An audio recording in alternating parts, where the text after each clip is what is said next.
Assalamualaikum warahmatullahi wabarakatuh. Bagaimana kabarnya hari ini? Alhamdulillah.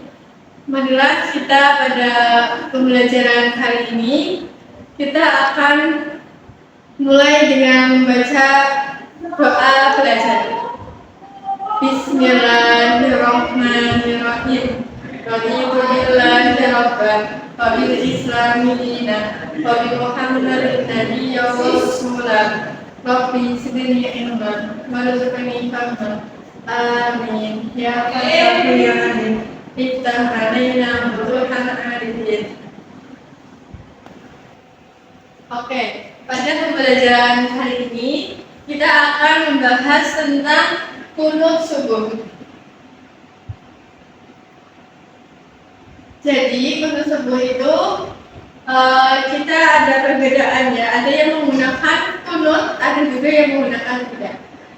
Esensi khilafiyah memahami perbedaan fikih itu bukan sebagai perpecahan, melainkan bukti hasanah intelektual dan keindahan syariat Islam. Dan konsep dasar qunut subuh yaitu ada dua, definisi qunut sama sebuah perbedaannya.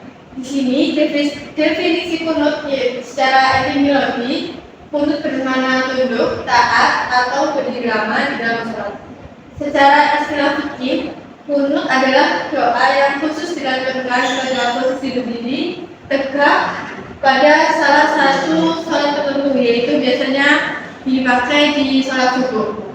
Dan untuk sebab perbedaannya, perbedaan para ulama berasal dari metode pemahaman istinbat hadis serta penilaian pelestarian amal Rasulullah SAW dan amalan para sahabat Nabi pasca wafatnya beliau. Jadi perbedaan kenapa ada yang menggunakan ada yang enggak itu tuh setelah Nabi Muhammad itu wafat, itu para sahabat memutuskan suatu hukum itu menggunakan istinbat, metode pemahaman istinbat dari hadis-hadisnya itu ada yang menerima hadis ini, ada yang menerima hadis itu, dan itu digunakan kepercayaannya masing-masing. Makanya ada yang harus pakai, ada yang nggak pakai apa-apa.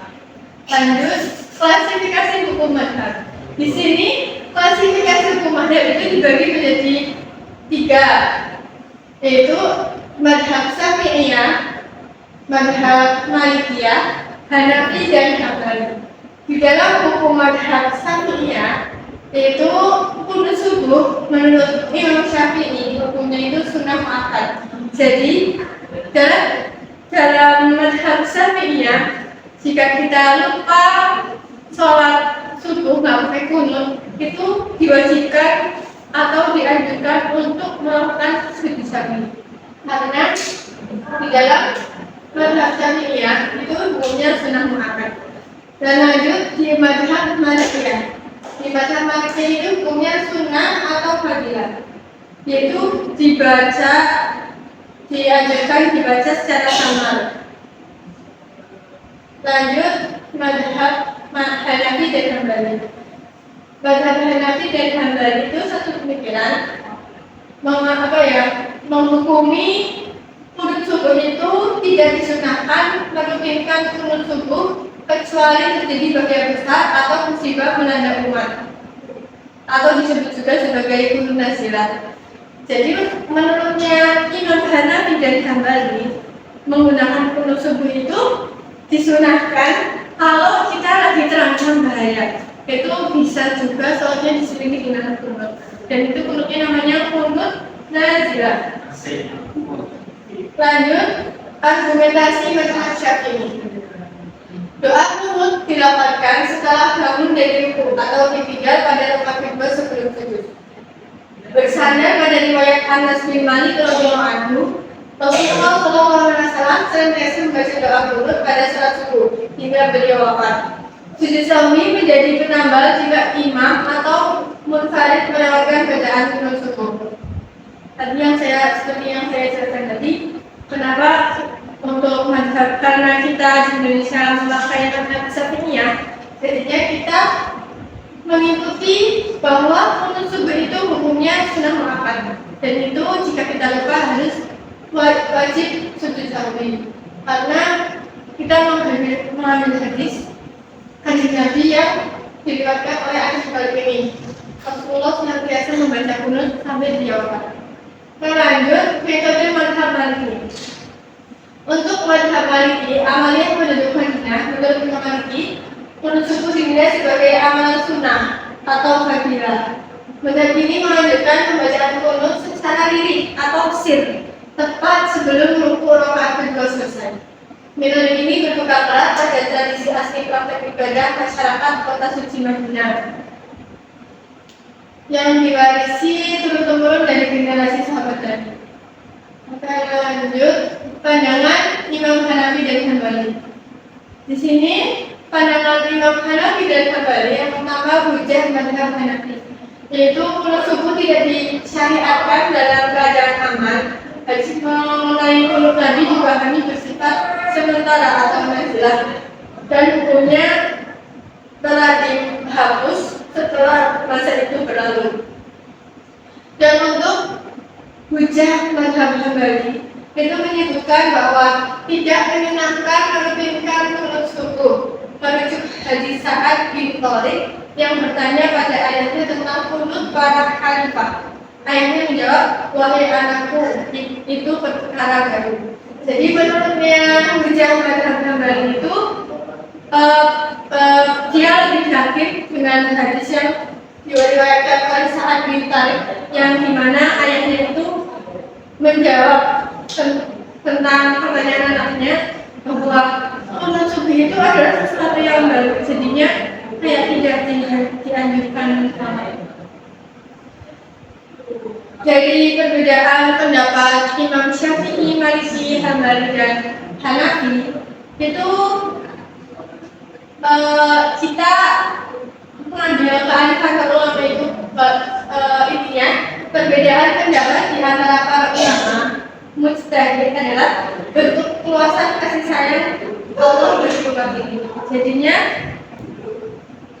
berbeda-beda seperti itu, kita nggak boleh merasa yang paling benar atau menyalahkan yang bukan kita imani atau percayai. Soalnya mereka juga punya pegangan dan keyakinan masing-masing yang mereka pegang.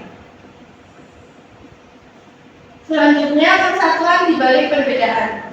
Dari 4 mazhab itu, mazhab utama satu kiblat, esensi ibadah sejati. Semua iman mazhab menuju pada ketulusan niat dan pengabdian untuk kepada Allah Subhanahu wa Ta'ala. Keragaman sudut pandang fisik tidak mengubah rukun dasar ibadah sholat subuh, melainkan memperkaya pilihan beramal sesuai keyakinan akademis yang kokoh. Implementasi sikap moderat, yaitu sikap tasamuh atau toleransi, menghormati perbedaan tata cara kunut subuh di lingkungan masyarakat tanpa saling merendahkan atau mengklaim paling benar, seperti yang saya sebutkan tadi. Yang kedua, etika bermakmum. Jika imam membaca kunut, makmum mengikutinya dengan khusyuk. Jika imam langsung sujud, makmum pun wajib mengikutinya secara lurus. Jadi, jika kita sebenarnya nggak pakai kunut, tapi kita berjamaah dan imam kita pakai kunut, kita harus ikut memakai kunut juga. Tapi kalau misalnya kita pakai kunut, tapi imam kita nggak pakai kunut, kita juga harus ikut langsung sujud. Jadinya kalau kita berjamaah, kita tetap mengikuti imam.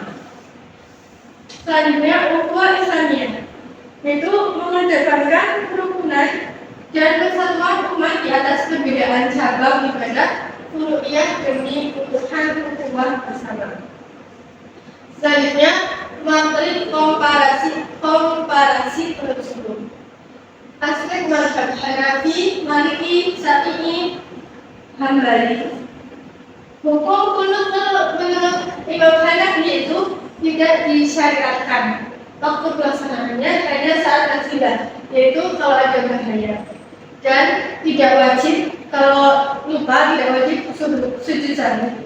Dan untuk mazhabnya Imam Maliki, hukum kunut itu sunnah atau fardhu. Dan waktu pelaksanaannya itu sebelum ruku, dan itu pembacaannya itu sir. Beda dengan yang Imam Syafi'i, itu kita bacanya keras. Tapi kalau untuk Imam Maliki disunahkan membaca, cuma bacaannya itu sir, panjang. Dan jika kita lupa nggak memakai kunut, tidak diwajibkan untuk sujud sahwi. Dan untuk mazhab Syafi'i yang kita yang kita ambil di dalam negara ini di Indonesia itu memakai mazhab Syafi'i, di mana menghukumi kunut subuh menurut Imam Syafi'i adalah hukumnya sunnah muakkad.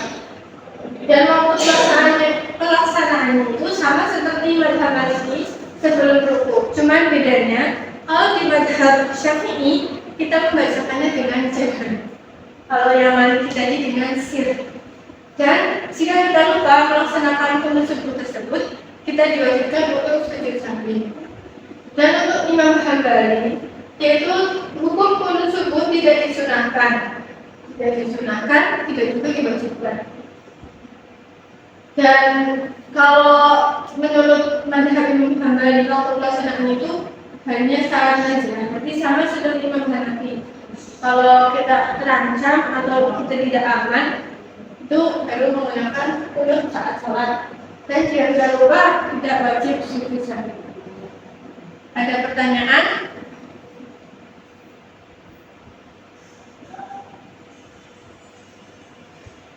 Oke, sekian yang dapat saya sampaikan. Lebihnya, maaf yang sebesar-besarnya.